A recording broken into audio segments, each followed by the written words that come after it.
2027 के यूपी चुनाव में सबसे बड़ा सवाल क्या जाति होगा, क्या गठबंधन होगा या फिर महिलाओं के बैंक खाते में पहुंचने वाला पैसा। क्योंकि यूपी में 6 करोड़ से ज्यादा महिला वोटर हैं और अब भाजपा के 50,000 तक के संभावित प्लान के सामने अखिलेश यादव हर साल 40,000 रुपए का दांव चल दिए हैं। सवाल सीधा है, 2027 में महिला वोट किसके साथ जाएगा? नमस्कार, मैं राजकमल, आप देख रहे हैं आजकल समाचार।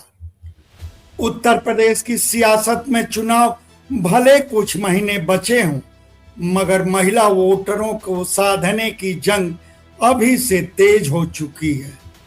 एक तरफ भाजपा सरकार महिलाओं के लिए कुल 50,000 रुपए तक की संभावित आर्थिक सहायता पर विचार कर रही है, तो दूसरी तरफ अखिलेश यादव पहले ही ऐलान कर चुके हैं कि सत्ता में आने पर गरीब महिलाओं को हर साल 40,000 रुपए दिए जाएंगे और इस रकम में हर साल बढ़ोतरी होगी। यानी 2027 की लड़ाई में महिला वोटर सिर्फ लाभार्थी नहीं, सत्ता की चाबी रखने वाला निर्णायक वोट बैंक बन चुकी है। यूपी में कुल 13 करोड़ 39 लाख वोटर हैं। इनमें करीब 6 करोड़ 9 लाख महिलाएं हैं।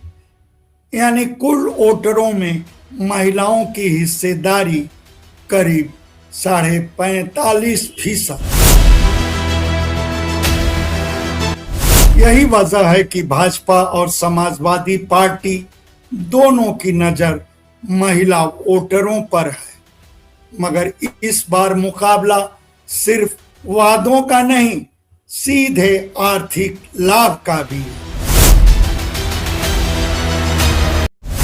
भाजपा सरकार महिलाओं के लिए ऐसी वित्तीय सहायता योजना पर विचार कर रही है जिसमें पात्र महिलाओं को कुल 50,000 रुपए तक दिए जाने का प्रस्ताव बताया जा रहा है। वैसे अभी इस योजना पर अंतिम फैसला नहीं हुआ। प्रस्तावित मॉडल में चुनाव के बाद सत्ता में लौटने पर 20,000 रुपए की शुरुआती किस्त और उसके बाद 10,000 रुपए की 3 किस्तों का विकल्प बताया जा रहा है। यानी कुल 50,000 रुपए तक। संभावित तौर पर इसका फोकस आर्थिक रूप से कमजोर और निम्न आय वर्ग के परिवारों की महिलाओं पर हो सकता है। एससी, एसटी और गरीब रेखा से नीचे रहने वाले परिवारों की महिलाओं को प्राथमिकता देने पर भी विचार की चर्चा है। आय सीमा पर अभी अंतिम फैसला नहीं हुआ है, मगर चर्चा है कि 8 से 12 लाख रुपए सालाना से कम आय वाले परिवार संभावित लाभार्थियों में शामिल हो सकते हैं।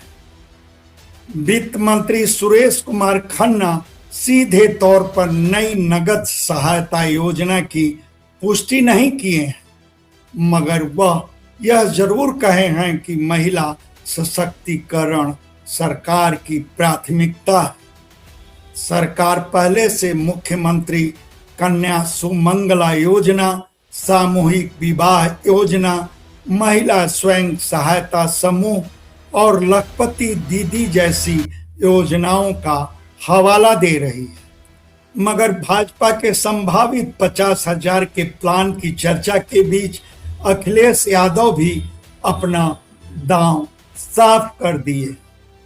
अखिलेश का वादा है, सपा सरकार बनी तो गरीब महिलाओं को हर साल 40,000 रुपये दिए जाएंगे। और सबसे बड़ी बात, इस रकम में हर साल बढ़ोतरी का भी वादा है। अखिलेश यादव भाजपा की संभावित शुरुआती 20,000 रुपये के किस्त पर भी सवाल उठा रहे हैं।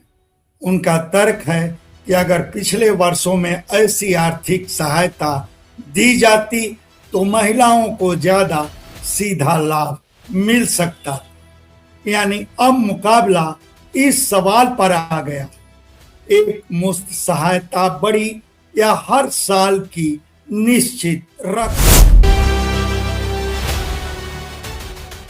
याद करें, 2022 में कांग्रेस महिलाओं को लेकर लड़की हूं, लड़ सकती हूं अभियान चलाई थी, मगर चुनावी नतीजे दिखा दिए थे कि सिर्फ राजनीतिक प्रतिनिधित्व का मुद्दा महिला वोट को निर्णायक रूप से अपने पक्ष में लाने के लिए पर्याप्त नहीं है।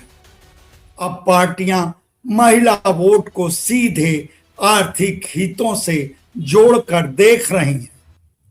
यह रणनीति सिर्फ यूपी तक सीमित नहीं है।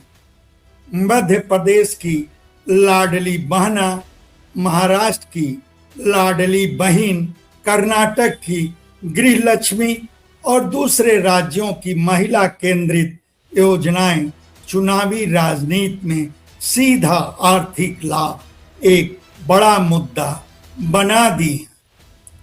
मगर सीधे खाते में पैसा पहुंचाना जितना आसान सुनाई देता है उतना है नहीं। लाभार्थी की पहचान, आय सीमा, आधार लिंकिंग, बैंक खाते का सत्यापन और समय पर भुगतान, सरकार के सामने यह सभी बड़ी चुनौतियां होंगी। राजनीतिक विश्लेषकों की नजर में भाजपा महिला वोटरों के बीच अपनी पकड़ मजबूत करने के लिए आर्थिक सहायता के मॉडल को चुनावी रणनीति का हिस्सा बना सकती है। वहीं सपा की कोशिश है कि भाजपा के संभावित प्लान के मुकाबले नियमित और ज्यादा निश्चित आर्थिक सहायता का संदेश दिया जाए। अब असली सवाल यही है, क्या महिला वोटर को एक बार मिलने वाली बड़ी रकम ज्यादा आकर्षित करेगी या फिर हर साल मिलने वाली निश्चित आर्थिक सहायता? क्या चुनावी वादा बैंक खाते तक पहुंचने पर ही भरोसे में बदलेगा? और सबसे बड़ा सवाल, 2027 में महिला वोट किसके साथ जाएगा? यूपी की 403 विधानसभा सीटों में जीत का रास्ता अब सिर्फ जातीय समीकरणों से नहीं निकलता। महिला वोटर चुनावी गणित बदलने की ताकत रखती है। भाजपा के पास मौजूदा योजनाओं और संभावित नई आर्थिक सहायता का कार्ड है, तो अखिलेश यादव के पास हर साल 40,000 रुपये का वादा है। मगर आखिरी फैसला महिला वोटर करेंगी, क्योंकि 2027 की सियासत में शायद सबसे बड़ा सवाल यही होगा, सरकार कौन बनाएगा से पहले महिलाओं के खाते में पैसा कौन पहुंचाएगा? आपको क्या लगता है, महिला वोटर किसके वादे पर भरोसा करेंगी? अपनी राय हमारे कमेंट बॉक्स में जरूर बताइए। धन्यवाद। आपसे आग्रह है कि हमारे वीडियो को लाइक करें, शेयर करें, चैनल को सब्सक्राइब करें और फेसबुक यूजर हैं तो हमारे पेज को फॉलो करना ना भूलें।